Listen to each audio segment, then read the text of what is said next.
See? Fire away, unless you want a great opening statement. You good, Rose? Yeah. I got plenty of them. How you guys doing, all right? Good. Good. Well, I'll start off. We're super excited to welcome Russ and his family to the Clipper organization. Russ is one of the most explosive and intense competitors in the league, and we think the many strengths he has will augment and really help our team. What's just you laid out the kind of criteria for what you wanted for a potential ball handler addition at the deadline.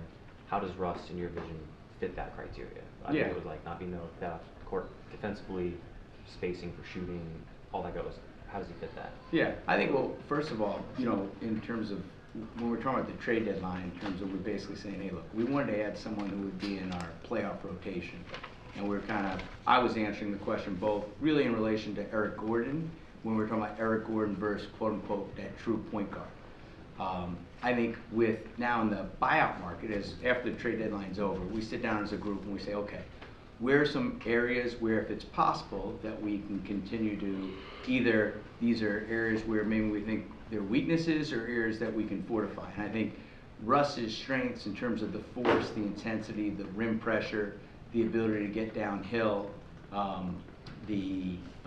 just his general style of play and just who he is, we felt that those strengths can also do it. And look, no player does it all, right? I mean, every player's strengths and weaknesses, and I think Russ's strengths, I think, will blend in well with the group. Paul, I remember that night that Paul was talking about really actively hoping you guys would sign Russell also after the deadline. He sort of asked about like how much does the front office really take players' opinions into consideration. He said that he felt like you guys do trust sort of the way they see the game from their perspective. How much does that player input factor into a decision like this? Yeah, I think the thing is, look, we always listen, and everyone brings different perspectives, and I think with every decision you make, you listen to your partners, right? And so, with Kawhi and PG, their opinion matters. T. Lou's opinion matters. The evaluator's opinion matters. Front office, everything. So what you do is you put it all together, and then ultimately at the end of the day, is my job to do what's the best decision for the Clippers. And I think this process was really healthy in the sense we had really upfront, honest dialogue, not just internally, but also with Russ and his agent Jeff Schwartz. And I thought it was a really, really clean process in that we talked through a lot of different possibilities to make sure that this could be a really good relationship. And so, we value the voices, and I think it's very, very important to be able to have that open dialogue, and I'm happy with the outcome. Lawrence, the voice of Russell himself, what did he kind of tell you that kind of convinced you that he could be a part of this team and this locker room, and what was the feedback that you had for him? Yeah, well, I think, those conversations, out of respect to any conversation I have with players, I'm going to keep those private, other than to say we're very, very honest in terms of how we approach every player, not just Russell, and to go through all the different possibilities, all the different things that could happen during his experience to make sure that he knows exactly what he's signing up for. And I think the conversations when T. Lou and I sat with him, really, really upfront, tackled a bunch of different subjects. We continued the dialogue to make sure that this is something that can work for both sides. And I think my couple of takeaways without going too in depth is Russ wants to win, regardless of the role. He wants to be part of this group, and we feel he can help us. When you look at the previous player who probably fits the closest comparison to Russ and John, you said that the goal for John was to hopefully progress during the regular season, and hopefully if he were to be here, be a playoff player who gets better in the playoffs.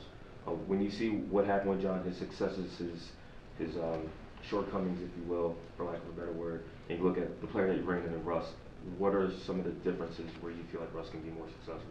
Yeah, and I get the comparison with it, and I think in fairness to both John and Russ, obviously no two players are the same. Right. Plus the circumstances are different. In fairness to John was coming off after not playing for 2 years. there really wasn't much opportunity because of the health of Kawhi and PG for him to get an extended runway playing with those guys. And then also the makeup of our team post-trade is different. Playing with Eric Gordon's playing is different than playing with Luke. Having, Mason is different than how we were playing. So I think they're two separate situations. And I also, Russ, he's been very healthy.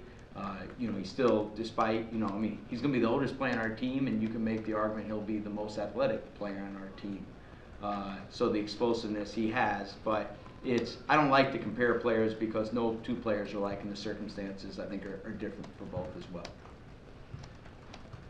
Lawrence, how do you feel about his voice in the locker room? Helping guys like Bones, T-Man. I know a lot of players talk about Russ, being a good character guy within that locker room.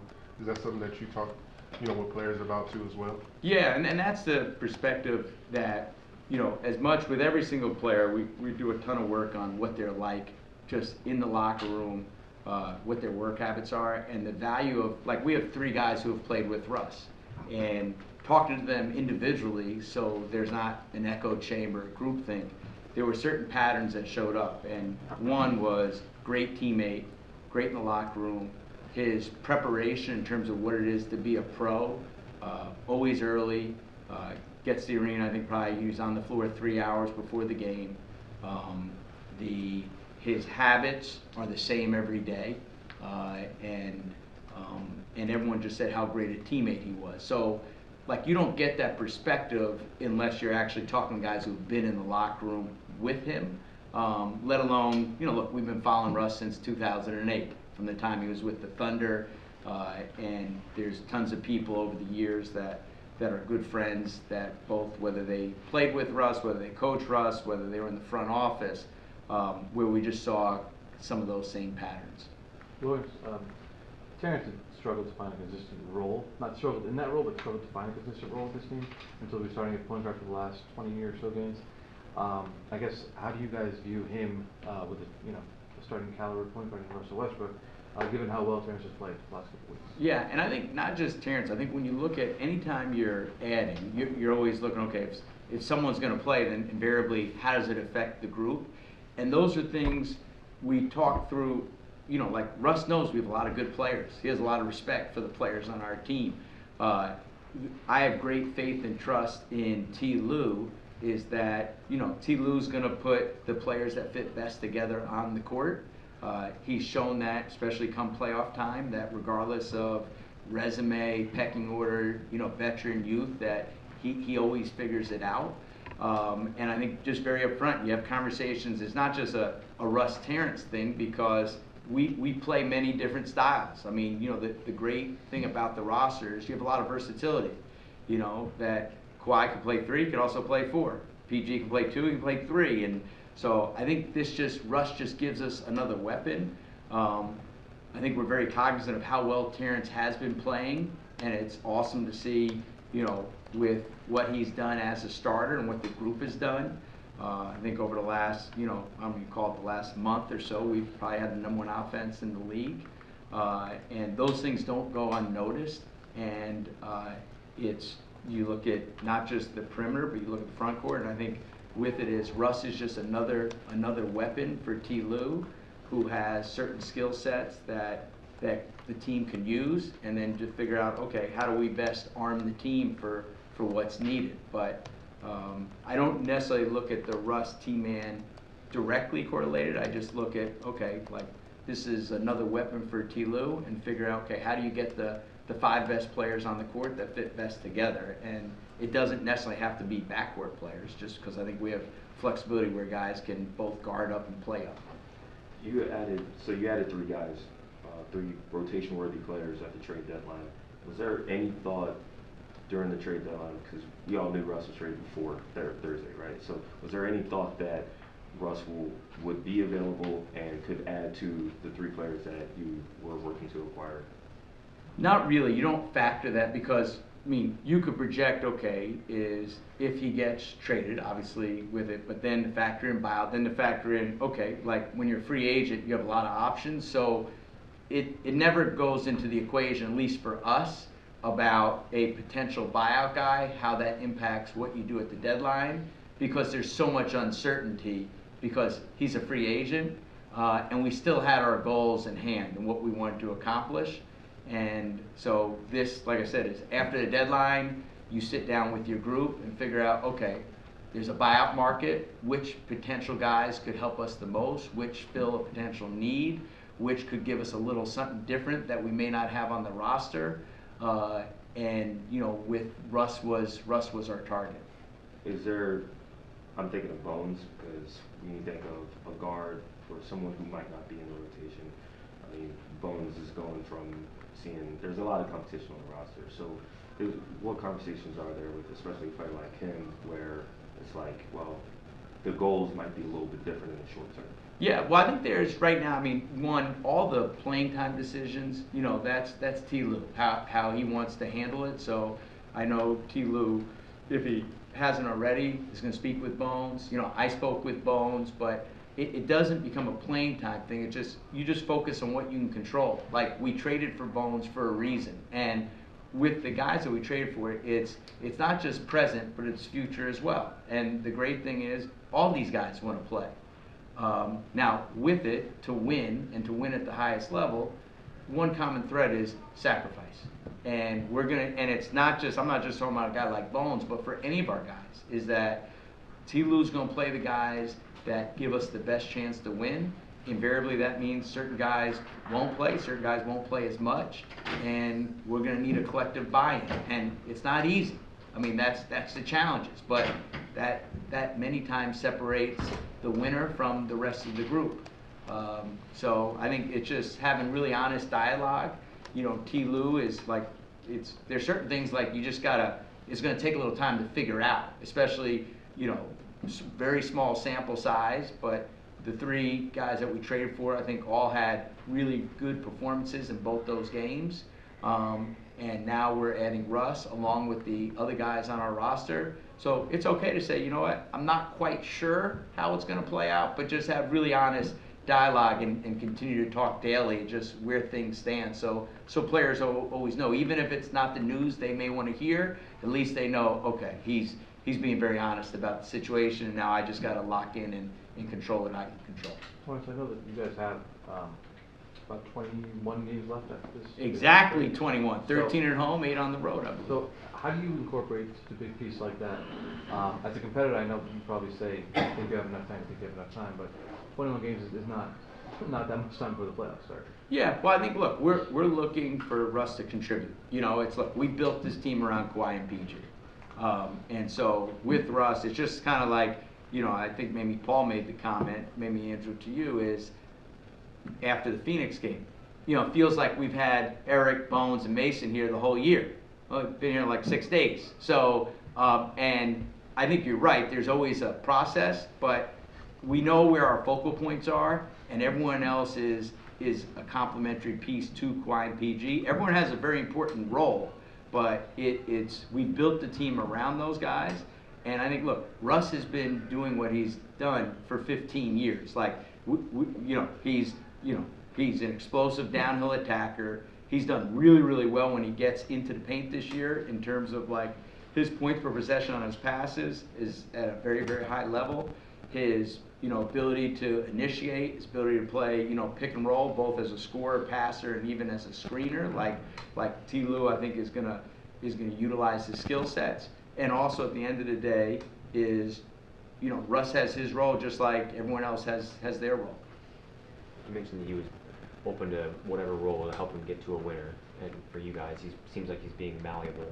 Like, what do you see as kind of his best usage, for whether that's, you know, Ty's in charge of minutes and playing time rotations, but from your conversation with Ty and whatnot, like, how do you guys see him as being best used right now? Yeah, kind of what I just said. Like, look, he's an elite rebounding guard, right? So his grab and goals are still at a high level. His ability to get into the paint and create, he does a great job of rewarding bigs. He has over the course of his career, plus he can spray out to shooters. I think, you know, defensively, his ability to switch and guard up with size, even against up, he guarded, you know, Kawhi. Just his everyday habits of demonstrate like his intensity, the force he plays at. You feel Russ in the game. And Russ comes to play every single night. He doesn't rest on his resume. He's there to bring it. That availability that you kind of mentioned about Russ, like he brings it every night. Is that like a key factor also why you guys targeted him on the buyout market, because of that level of availability, like basically every night? Yeah, I'd say it's there, and I think I wouldn't say it's number one with it. I think more just his ability to attack downhill, get into the paint, and initiate and be able to make some of the pick and roll and elbow and post entries that T. Lue needs. But I think it's a credit to the fact that he's our oldest player now, and what's he missed, 4 games this year? I think it's, look, availabilities, if it is the greatest ability, then I think when guys are available, you have to acknowledge that. I'm kind of curious how you, obviously Russ is fantastic with the ball going downhill and everything, but you do want to play 3-point PG, which means the ball's not going to be in Russ's hands. So how do you view him off the ball? Yeah, and again, those are all things like, we discussed with it, and I'll leave that, the former coach of me is I'm going to stay out of it, but Ty and T. Lue and Russ discussed it, and, I think the great thing, what I want to know is just, Russ is, hey, look, I'll buy into whatever T. Lue needs me to do, because, we know where the ball is going to be 60% of the time. And so off the ball, what the role is. Russ has played off the ball before. Also, the other thing that, something that was part of the vision of this team to begin with is, what does it look like playing long ball? Well, Russ obviously his experience in Houston playing 5 out, getting into the seams. I think, T. Lue will be able to explore some of those areas as well. Okay, thank you, Al. All right, my pleasure. Appreciate it. Thank you. Welcome back from break. You guys didn't want to talk about the All-Star game? Did you? What you want to talk about? No, Al. Let's keep going. Yeah. Let's keep moving. Let's get ready for Hoop Jab.